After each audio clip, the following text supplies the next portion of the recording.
नमस्कार साथियों, मेरा नाम है अक्षय और आपका स्वागत है दृष्टि आईएएस की इस नई वीडियो में। मेरा एक दोस्त है मिस्टर ए, जो कि एक फ्रीलांस वीडियो एडिटर के तौर पर अलग अलग कंपनियों के लिए वीडियो एडिट करता है। मेरा एक दूसरा दोस्त है जो एक बड़ी डिलीवरी कंपनी में डिलीवरी बॉय के तौर पर काम करता है। क्या आप जानते हैं कि मेरे इन दोनों दोस्तों में कॉमन क्या है? कॉमन ये है कि ये दोनों एक ही तरह की अर्थव्यवस्था से जुड़े हुए हैं, जिसे गिग इकोनॉमी कहा जाता है। भारत में इस तरह की इकोनॉमी बीते कुछ सालों से तेजी से बढ़ रही है और भारत सरकार भी इस संबंध में लगातार प्रयास कर रही है। अब हाल ही में भारत सरकार ने गिग इकोनॉमी से जुड़े श्रमिकों की सुरक्षा सुनिश्चित करने के लिए, उनके अधिकारों की सुरक्षा सुनिश्चित करने के लिए एक सत्र आयोजित करने का निर्णय लिया है। इस सत्र के तहत केंद्र सरकार और राज्य सरकार के कर्मचारियों को गिग इकोनॉमी और उससे जुड़े तमाम पहलुओं को लेकर प्रशिक्षित किया जाएगा। आज इस वीडियो में हम इसी गिग इकोनॉमी को समझने की कोशिश करेंगे। चलिए वीडियो शुरू करते हैं और सबसे पहले आज की वीडियो की रूपरेखा को समझ लेते हैं, यानी उन बिंदुओं की बात कर लेते हैं जिनके माध्यम से हम अपनी चर्चा को आगे बढ़ाएंगे। सबसे पहले इस वीडियो में हम खबर यानी न्यूज़ को देखेंगे। इसके बाद गिग इकोनॉमी को समझने की कोशिश करेंगे, उसके तमाम पहलुओं को, उसके ओवरव्यू को समझेंगे। इसके बाद गिग इकोनॉमी से जुड़े भारत में क्या कानूनी प्रावधान है, कानून क्या कहता है इस पूरी इकोनॉमी को लेकर, उस पर बात करेंगे। साथ ही भारत में गिग इकोनॉमी इतनी आकर्षक क्यों है, यानी लोग गिग इकोनॉमी से क्यों जुड़ना चाहते हैं, इस पर भी बात करेंगे। क्या फैक्टर्स हैं जो दुनिया भर में गिग इकोनॉमी को बढ़ावा दे रहे हैं, इसे जानने की कोशिश करेंगे। साथ ही भारत में गिग इकोनॉमी की स्थिति क्या है, उसकी मौजूदा परिदृश्य क्या है, उसको समझने की कोशिश करेंगे। अंत में गिग इकोनॉमी से जुड़े कुछ मुद्दे और उससे जुड़ी चुनौतियों पर बात करेंगे और साथ ही आगे की राह के तौर पर कुछ उन बिंदुओं की बात करेंगे जो इस संबंध में अपनाए जा सकते हैं। और अंत में एक प्रश्न पर बात करेंगे जिसे आप मेंस के स्तर पर सॉल्व करने की कोशिश कर सकते हैं। ये पूरा विषय सामान्य अध्ययन प्रश्न पत्र 3 से संबंधित है। आप इसे भारतीय अर्थव्यवस्था, औद्योगिक नीति और सरकारी नीतियों और हस्तक्षेप जैसे खंडों से जोड़कर देख सकते हैं। वीडियो शुरू करते हैं और सबसे पहले आज की खबर देख लेते हैं, आज की न्यूज देख लेते हैं। तो हमारी आज की खबर द हिंदू से है। खबर है centre to hold sessions on rights of gig workers, यानी केंद्र सरकार गिग वर्कर्स, गिग इकोनॉमी से जुड़े जो श्रमिक हैं, उनके अधिकारों को लेकर एक सत्र का आयोजन करने वाली है। इसी को लेकर इस पूरे आर्टिकल में, इस पूरी न्यूज में बात की गई है। चलिए आगे बात करते हैं। सबसे पहले गिग इकोनॉमी को लेकर, गिग इकोनॉमी क्या होती है, इसको समझने की कोशिश करते हैं। तो हम जानते हैं कि प्राचीन काल से ही, जब से मनुष्य प्रजाति अस्तित्व में आई है, तब से लोग अपनी जरूरतों के लिए काम करते रहे हैं। लेकिन समय के साथ इस काम का स्वरूप बदलता रहा है। अब इंटरनेट का जमाना है और इंटरनेट ने हमारे काम करने के तरीकों को भी बदल दिया है। और यही इंटरनेट के अस्तित्व से पिक्चर में आती है गिग इकोनॉमी। गिग इकोनॉमी नियोक्ताओं, यानी जो लोग श्रमिकों को नियुक्त करते हैं, और कर्मचारियों के बीच एक अनौपचारिक और अस्थायी संबंध को दर्शाता है। इस पूरे संबंध के तहत, गिग इकोनॉमी के तहत, जो श्रमिक होते हैं उन्हें अल्पकाल के लिए, छोटे छोटे प्रोजेक्ट्स के लिए फ्रीलांस के तौर पर नियुक्त किया जाता है। और जब वो प्रोजेक्ट खत्म हो जाता है, जब उनका काम खत्म हो जाता है, तो दोनों के बीच जो कॉन्ट्रैक्ट होता है, जो समझौता होता है, वो भी समाप्त हो जाता है।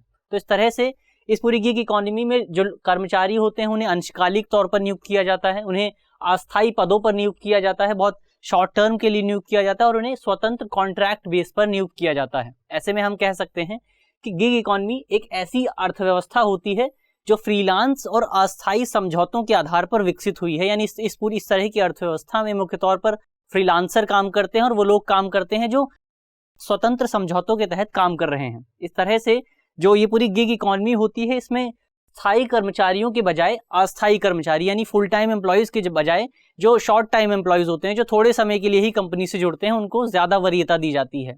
इस तरह के जो गिग इकोनॉमी में जो लोग काम करते हैं, उनके एग्जाम्पल्स की बात करें तो इसमें फ्रीलांसर्स शामिल होते हैं, जैसे video editors, graphic designers, web developers, content writers. इसके अलावा स्वतंत्र कॉन्ट्रैक्टर शामिल होते हैं, जैसे फिल्म मेकर्स या डॉक्यूमेंट्री मेकर्स। इसके अलावा इसमें प्रोजेक्ट आधारित वर्कर्स भी शामिल होते हैं, ऐसे वर्कर्स जिन्हें कंपनियों द्वारा एक छोटे छोटे प्रोजेक्ट्स के लिए अपने साथ जोड़ा जाता है। साथ ही इसमें अस्थायी या अंशकालिक वर्कर्स भी शामिल होते हैं, जैसे फूड डिलीवरी कंपनीज में जो फूड डिलीवरी बॉयज होते हैं, या जो प्रोडक्ट डिलीवरी कंपनीज होती हैं, ई कॉमर्स कंपनीज होती हैं, उनसे जुड़े डिलीवरी बॉयज इस तरह की श्रेणी में आते हैं। तो इस तरह से हमने गिग इकोनॉमी की बात की।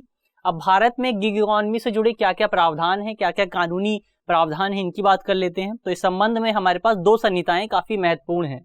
पहली संहिता है वेतन संहिता 2019 और दूसरी संहिता है सामाजिक सुरक्षा संहिता 2020। वेतन संहिता 2019 संगठित क्षेत्र के श्रमिकों और असंगठित क्षेत्र के श्रमिकों दोनों को ही सार्वभौमिक न्यूनतम मजदूरी का अधिकार प्रदान करती है और इसके तहत गिग श्रमिकों, गिग इकोनॉमी में शामिल श्रमिकों को भी शामिल किया जाता है। इसके अलावा सामाजिक सुरक्षा संहिता 2020 की बात करें तो इसमें गिग श्रमिकों को व्यवसायिक श्रेणी की मान्यता दी गई है, यानी उन्हें एक व्यवसायिक श्रेणी माना गया है इस पूरी संहिता के तहत। इसके अलावा इसमें जो गिग इकोनॉमी की परिभाषा दी गई है, गिग वर्कर्स की परिभाषा दी गई है, उसके मुताबिक वो सभी कर्मचारी जो पारंपरिक नियोक्ता कर्मचारी संबंध से इतर होकर अपनी आजीविका चलाते हैं या आय कमाते हैं, उन्हें गिग वर्कर्स कहा जाता है। इस पूरी संहिता के तहत गिग वर्कर्स के लिए कुछ सामाजिक लाभ सुनिश्चित किए गए हैं, उनके बारे में बात की गई है। हालांकि जो जानकार हैं वो इस पूरी संहिता की इस आधार पर आलोचना करते हैं कि संहिता में जो गिग श्रमिक हैं उनके लिए सामाजिक सुरक्षा की बात तो की गई है, लेकिन उस सामाजिक सुरक्षा को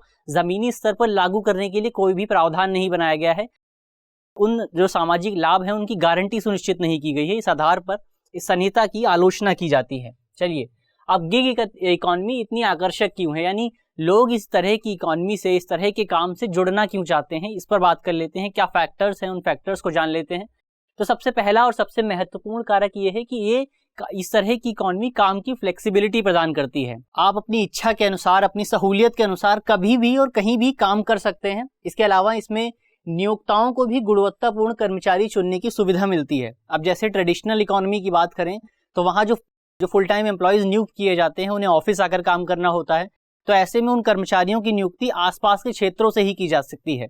अब कोई ऑफिस मुंबई में स्थित है तो वहां पर किसी दिल्ली के कर्मचारी को नियुक्त नहीं किया जा सकता, लेकिन गिग इकोनॉमी में ऐसा किया जा सकता है। गिग इकोनॉमी के तहत कोई व्यक्ति अगर इंडिया में बैठकर लंदन का भी काम कर सकता है कि अगर वो इसके लिए कैपेबल है, इसके लिए क्षमता उसके पास मौजूद है। तो इस तरह से ये पूरी इकोनॉमी हमें काम की फ्लेक्सिबिलिटी प्रदान करती है। इसके अलावा इसके तहत हमारे भारत समेत दुनिया भर में काम को लेकर जो दृष्टिकोण है, जो वर्क को लेकर दृष्टिकोण है, वो पिछले कुछ समय से बदल रहा है। अब लोगों के लिए पैसों से ज्यादा वर्क सेटिस्फेक्शन यानी काम की संतुष्टि ज्यादा इंपॉर्टेंट हो गई है, और गिग इकोनॉमी लोगों को काम की संतुष्टि प्रदान करती है। अगर आपको लिखना पसंद है तो आप एक कंटेंट राइटर के तौर पर काम कर सकते हैं। आपको फिल्म बनाना पसंद है तो आप एक फिल्म मेकर के तौर पर काम कर सकते हैं। आपको अगर चित्रकारी करना पसंद है, पेंटिंग बनाना पसंद है, तो आप एक पेंटर के तौर पर काम कर सकते हैं। तो इस तरह से जो गिग इकोनॉमी है वो लोगों को काम की संतुष्टि प्रदान करती है। इसके अलावा भारत समेत दुनिया भर में स्टार्टअप इकोसिस्टम भी तेजी से विकसित हो रहा है,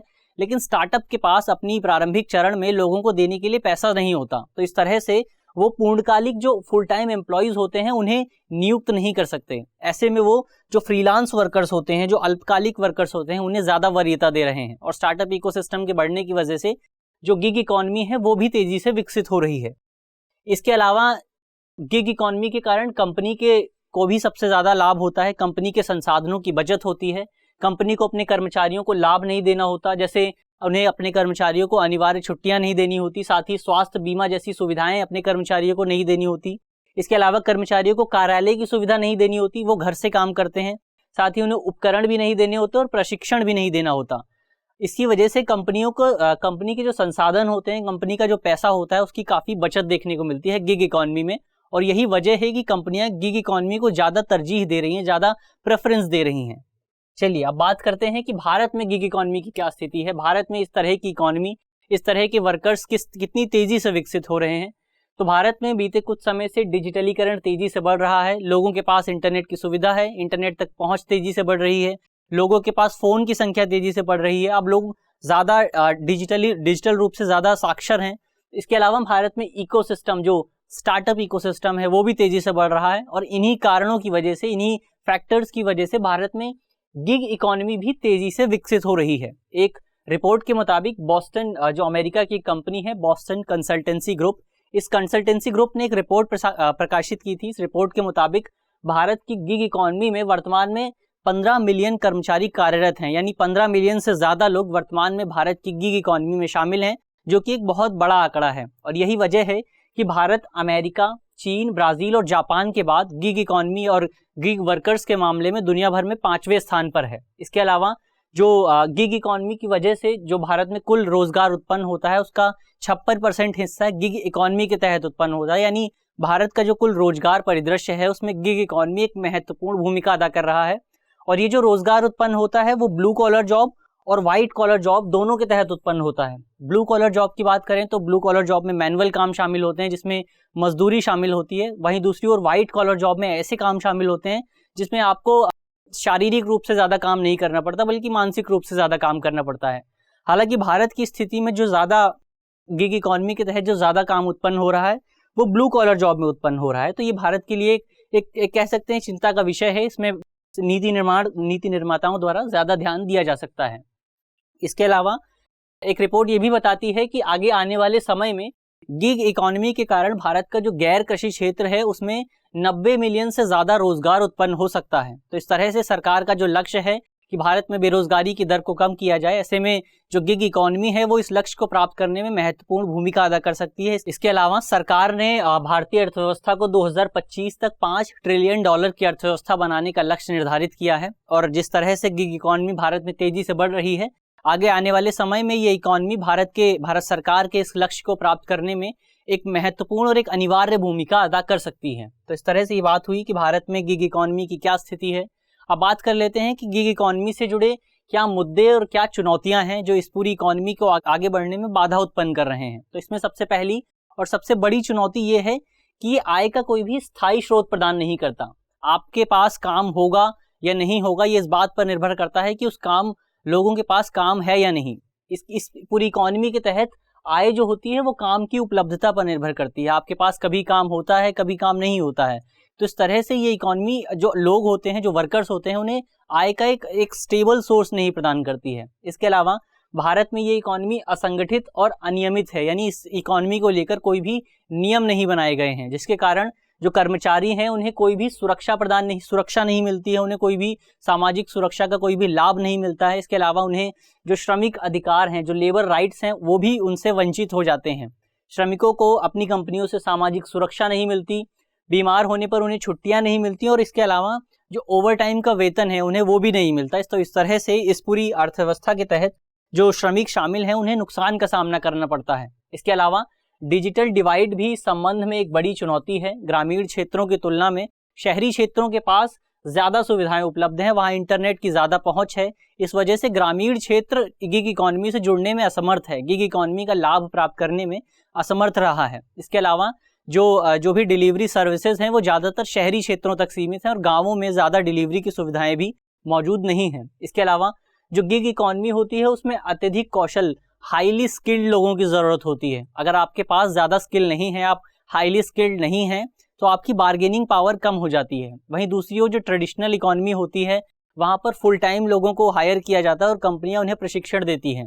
लेकिन जो गिग इकॉनमी होती है वहाँ पर क्योंकि लोगों को फुल टाइम तौर पर हायर नहीं किया जाता, इसलिए उन्हें प्रशिक्षण की सुविधा भी नहीं मिलती है। इसके अलावा गिग इकॉनमी के तहत मांग और आपूर्ति के बीच असंतुलन भी देखने को मिल रहा है। गिग इकॉनमी के तहत काम करने वालों की तुलना में काम की मात्रा काफ़ी कम है, जो कि श्रमिकों को मिलने वाले वेतन को काफ़ी कम कर देता है। चलिए अब बात करते हैं कि आगे की राह के तौर पर हम क्या क्या सुझाव दे सकते हैं, क्या क्या निष्कर्ष निकाल सकते हैं। तो इस तरह से हम सबसे पहले जो गिग श्रमिक हैं सबसे पहले उन्हें संगठित किया जाना ज़रूरी है। उन्हें एक अम्ब्रेला ऑर्गेनाइजेशन के तहत ऑर्गेनाइज किया जाना ज़रूरी है ताकि उनकी बार्गेनिंग पावर को और ज़्यादा बढ़ाया जा सके, वो कलेक्टिव तौर पर बार्गेनिंग कर सकें। इसके अलावा गिग श्रमिकों को सरकारी योजनाओं के तहत कवर किया जा सकता है। सरकार ने संबंध में जो संगठित क्षेत्र हैं उनके लिए कई योजनाएं शुरू की हैं, जिसमें प्रधानमंत्री जन आरोग्य योजना, प्रधानमंत्री जीवन ज्योति बीमा योजना और प्रधानमंत्री सुरक्षा बीमा योजना शामिल हैं। इसके तहत गिग श्रमिकों को भी इन योजनाओं में शामिल किया जा सकता है। इसके अलावा वर्तमान में जो कानूनी फ्रेमवर्क है, जो कानूनी सहायता ढांचा है, उसको और ज़्यादा मजबूत किया जा सकता है। हमने देखा कि सरकार ने जो श्रमिक संहिताएं लागू की हैं उनको लेकर जानकारों द्वारा चिंताएं जाहिर की जा रही हैं। ऐसे में एक डेलिब्रेशन किया जा सकता है, लोगों से वार्ताएं की जा सकती हैं, विशेषज्ञों से सुझाव लिए जा सकते हैं कि किस तरह से इस पूरे फ्रेमवर्क को और ज़्यादा मजबूत किया जाए। इसके अलावा अक्सर ये देखा जाता है कि कंपनियां जो होती हैं वो गिग श्रमिकों का शोषण करती है, उनको समय पर पैसे नहीं देती, उनके साथ कॉन्ट्रैक्ट को जल्दी खत्म कर देती हैं। ऐसे में इस पूरे शोषण को रोकने के लिए कानूनी फ्रेमवर्क, एक कानून की ज़रूरत है हमें। तो हम समग्र तौर पर कह सकते हैं कि गिग इकॉनमी भारत की अर्थव्यवस्था में महत्वपूर्ण भूमिका अदा करेगी आगे आने वाले समय में। ऐसे में सरकार के लिए ज़रूरी है कि संबंध में जो भी कानूनी ढांचा बनाने की ज़रूरत है, जो भी फ्रेमवर्क बनाने की ज़रूरत है, उसे जल्द से जल्द लागू किया जाए। चलिए अब एक प्रश्न पर बात कर लेते हैं। प्रश्न मेंस का है और आप इसे 250 शब्दों में लिखने की कोशिश कर सकते हैं। प्रश्न है कि गिग इकॉनमी के लाभों को रेखांकित करते हुए इसके समक्ष विद्यमान चुनौतियों का विश्लेषण कीजिए। यानी इस पूरे प्रश्न के तहत सबसे पहले आपको गिग इकोनॉमी के लाभों को रेखांकित करना है, उसके लाभों की चर्चा करनी है और साथ ही ये भी बताना है कि इस पूरी इकोनॉमी के तहत वर्तमान समय में भारत में और भारत के अलावा अन्य देशों में क्या क्या चुनौतियां मौजूद हैं। चलिए, मुझे आशा है कि इस वीडियो के माध्यम से जिन भी बिंदुओं की बात की गई है आपको वो समझ में आएंगे, और अगर आपके प्रश्न पत्र में इससे संबंधित कोई भी सवाल आता है तो आप उसे आसानी से हल कर सकेंगे। धन्यवाद।